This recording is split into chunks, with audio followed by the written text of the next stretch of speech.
स्वस्थानी व्रत कथा सुरु।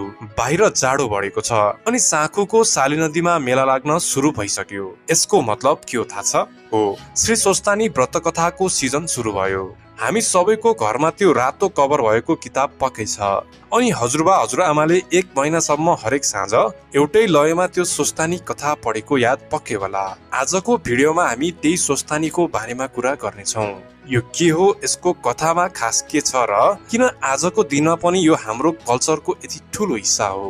यो केवल पूजा मात्र होइन, अहिले धेरैले स्वस्थानी कथा वाचन गर्न छोडिसके।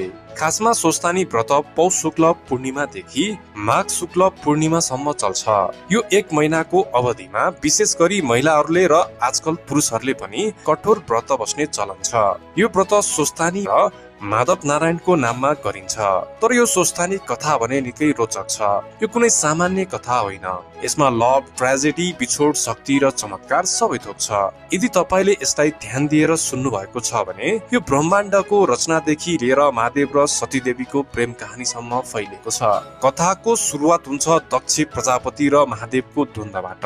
आफ्नै बुबा दक्षले पति महादेवको अपमान गरेको सहन नसकेर सती देवीले अग्निकुण्डमा हाम फालेर देहत्याग गरेको प्रसंग सबैलाई थाहा छ। त्यसपछि महादेवले सतीदेवको मृत शरीर बोकेर संसार डुलेको र जहाँ जहाँ सती देवीको अंग पतन भयो त्यही शक्तिपीठहरू बनेको कुरा प्रचलित छ। गुहेश्वरी, दक्षिणकाली जस्ता मन्दिरहरू कसरी बने भन्ने कुरा